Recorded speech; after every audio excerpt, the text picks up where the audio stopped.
Exactement à bosser avec jeuxvideo.com. Comment j'en suis venu à bosser avec jeuxvideo.com? En insistant, hein, c'est-à-dire que ils m'ont dit, moi je savais qu'ils recherchaient des chroniqueurs, ils ont vu ce que je faisais, ils m'ont dit les 36-15 c'est bien, mais c'est crado. Donc j'ai passé un mois à faire des pilotes, j'ai dû faire 4 pilotes, à chaque fois il y a un truc qui allait pas, l'image, le son, l'écriture, il y avait toujours un truc qui allait pas, et à la fin ils m'ont dit bon bah c'est bon. Et le sujet était imposé ou pas? Non, le sujet, heureusement, je suis libre sur les sujets. Non, s'ils m'imposaient les sujets, ce serait super dur. Ce serait médiocre. Enfin, déjà j'ai du mal à maintenir une qualité constante chaque semaine. Je pense qu'il va y avoir des semaines moins bien que d'autres. Il y en a déjà, des moins bien que d'autres. Mais si en plus on me donnait les sujets, j'y arriverais pas. Et t'arrives à gagner ta vie avec jeuxvideo.com? Ah oui, heureusement.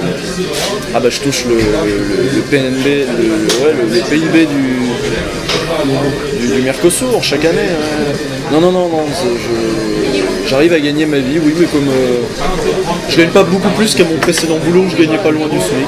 Mais c'est bien, moi je suis content. On n'est pas surpayé loin de là, mais on a de quoi pouvoir faire ça et le faire sereinement. Parce que si j'avais un boulot à côté, ça serait juste une angoisse complémentaire.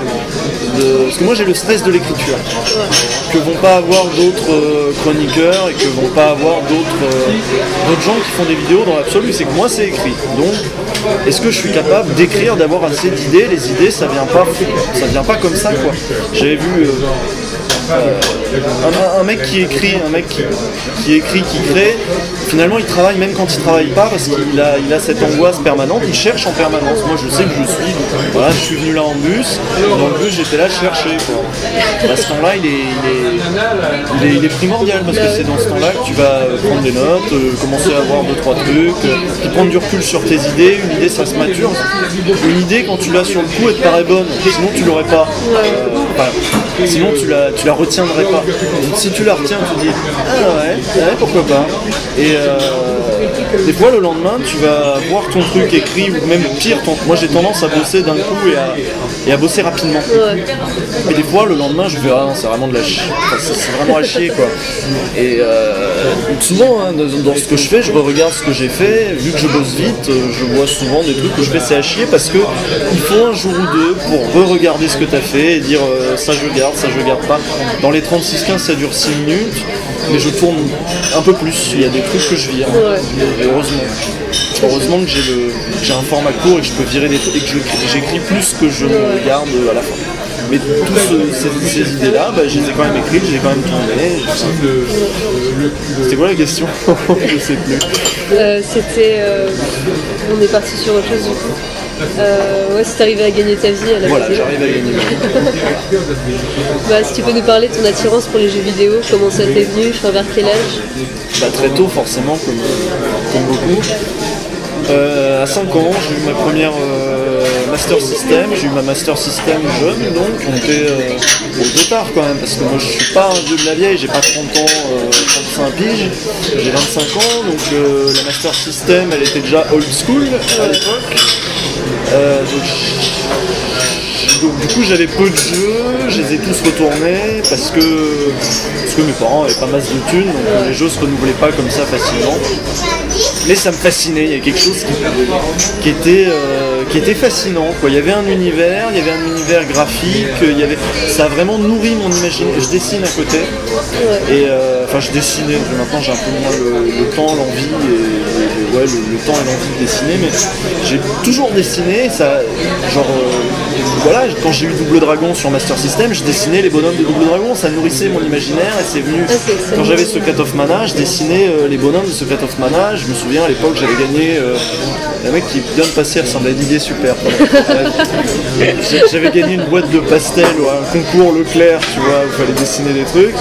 Et je faisais le swap color des monstres de Secret of Mana, je les refaisais mais de toutes les couleurs. Donc ça a toujours nourri mon imaginaire. Je trouvais ça très dense, parce qu'il y a plein de couleurs, parce que très riche. Et quand t'es gamin, moi ça me fascinait vraiment.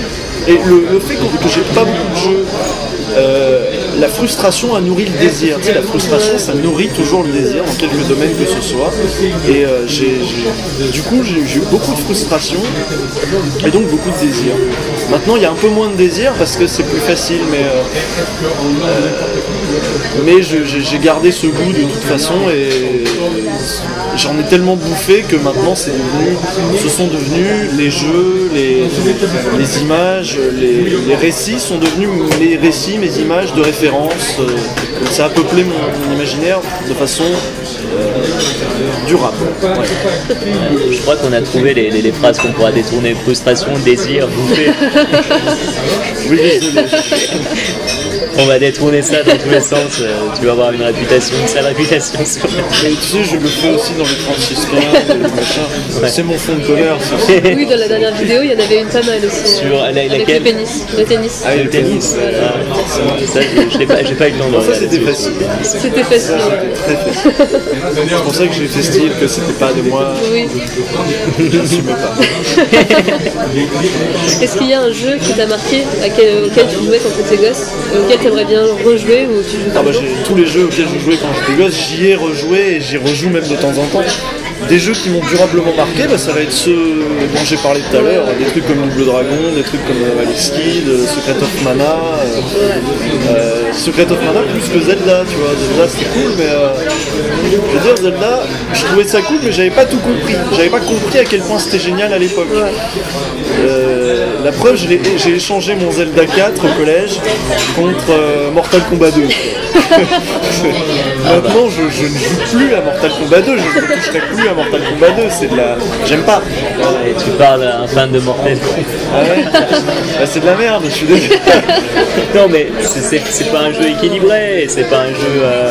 mais c'est pas un jeu... Mais même au niveau de l'imaginaire, tu vois. Allez, je parlais de frustration, de machin, j'avais joué sur une bande... Non, même pas, j'avais pas l'argent, donc j'ai regardé tourner des bandes d'arcade Street Fighter 2 quand j'étais gamin. Et frustration énorme, pendant 1 an, 2 ans même, j'avais pas de Super NES, j'avais rien et je voyais Street Fighter 2. Donc quand j'ai eu la Super NES, j'ai passé je faisais les brocantes, tu vois, pour trouver des jeux pas chers. J'ai toujours été pauvre, hein, c'est l'histoire de ma vie. J'ai toujours été en galère et je voulais trouver une cartouche de Street Fighter, justement au niveau de l'imaginaire. Street Fighter aussi, ça fait partie des trucs. Je trouvais les personnages extraordinaires, quoi. Le samouraï, le sumo qui fait c'est génial. Le mec vert qui fait de l'électricité, mais où est-ce qu'ils sont allés chercher que t'avais des Brésiliens dans la forêt qui faisaient de l'électricité et qui étaient verts. Le moine yogi de toutes les couleurs qui a les bras qui s'allongent, c'est génial comme trouvaille. Alors que les ninjas de toutes les couleurs, je trouve ça merdique. Et aujourd'hui, quel jeu, pour toi, est vraiment le plus complet que tu n'as jamais vu, que tu n'as jamais essayé? Le plus complet? Ouais, aussi bien au niveau gameplay, l'histoire, etc. Complet, ça peut vouloir dire plein de trucs. Quelle était mon expérience de jeu la plus totale? On va dire ça, ouais. J'en sais rien parce que j'ai coutume de dire que à chaque type de jeu son plaisir de jeu. Ouais. Des fois j'ai envie de jouer à un jeu où le gameplay est important, où je vais m'éclater, genre je vais prendre un shoot'em up, un truc dur où je vais en chier et tout, et il y a des shoot'em up que je vais refaire régulièrement, genre Dodonpachi. Je suis toujours aussi nul. Pro Gear, tu vois, je sais pas si vous connaissez tout ça. Ouais, si. Non. J'en ai entendu parler. Dodonpachi, Pro Gear, c'est des jeux, voilà, je suis toujours aussi nul, mais l'expérience de jeu elle est géniale. T'en prends plein. Metal Slug aussi. T'en prends plein la gueule au niveau des graphismes, le gameplay est fou. Voilà, je suis content. Par contre, des fois j'ai envie de rentrer dans une atmosphère particulière. Là, je vais faire un RPG, je vais retourner sur Baldur's Gate, je vais refaire un Zelda pour l'atmosphère, je vais refaire un Fallout 3 ou des trucs comme ça. Ça va vraiment dépendre de ce dont j'ai envie. Des expériences de jeu très riches, j'en ai eu plein. Je saurais pas, j'ai pas un jeu de référence absolument. Et t'as pas de genre favori non plus? J'ai pas de genre favori non plus. Là, je vais publier d'ici peu de temps. Il y a des fourchettes à gogo, ça va faire un bordel. Je vais publier d'ici peu de temps une vidéo sur Civilization. Ouais. J'adore aussi les jeux de gestion, je peux passer des plombes sur SimCity et après j'en ai ras le cul, j'ai envie de jouer à un gameplay qui bouge plus et SimCity 4, j'adore, j'y reviens régulièrement. D'ailleurs, c'est à cause de ta vidéo sur SimCity sur Même le Super Sims, NES. Sur Super NES, ça a été une vidéo du premier SimCity. C'est à cause de ça que je me suis rendu compte à quel point je m'étais éclaté sur le 4, mais je l'avais pas acheté. Du coup, je passe sur Steam, je l'achète, j'y joue 2 heures, je me dis à chaque fois il y a des déséquilibres au niveau du budget. C'est super dur, mais je vais refaire une vidéo sur SimCity 4 parce que maintenant je suis bon. Mais j'ai passé des dizaines et des dizaines d'heures là-dessus. C'est un truc de fou, j'adore ça. Ouais, bah ouais. Mais j'adore aussi plein d'autres trucs. J'adore plein d'autres trucs. Bah, c'est bien. Donc dans tes vidéos, dans une de tes vidéos, là, les énigmes, tu dis que tu n'aimes pas ça, c'est vrai ou pas? C'est vrai, ça me casse les couilles. Le temps de Et si je t'en pose une alors? Comme le Sphinx à Oedipe, c'est une énigme verbale. Ouais. Vas-y. Alors, tous les voleurs me possèdent.